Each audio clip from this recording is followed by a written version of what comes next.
Hey guys, I want to take a couple seconds and make this super quick video just to show you how to cut a spaghetti squash. And it's not anything difficult. You just don't cut it on the length, you cut it around the middle, like the shortest. Let me just show you. I apologize for the shakiness of the video just because I am not using a tripod to do this, but to see how the spaghetti squash is long ways this way, and you want to cut it this way. Now poof, with the magic of video, I cut it this way. Then we're going to clean out the seeds. Okay, so after I take out the seeds, this is what it looks like. Now the strands run this way. So if I were to cut it on the long ways, I would be cutting these strands in half. So if I want to keep nice long strands, as you can see, here it is in the dish, you can see that there are tons.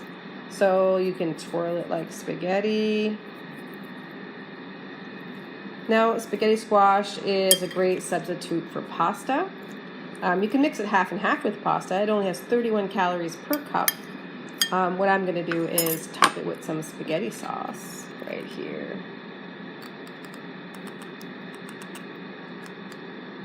I'm also going to add just a little bit of nutritional yeast because I am vegan and this has like a cheesy flavor, but it also adds some B12.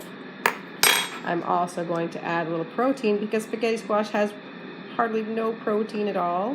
So I'm going to add these beautiful bean mix, and there you have it. That's what's for lunch today. So guys, remember to rate, subscribe, comment, try the dish, let me know what you think about it.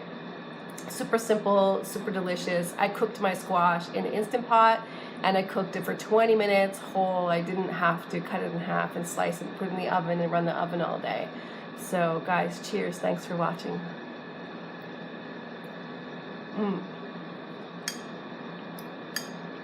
Delicious.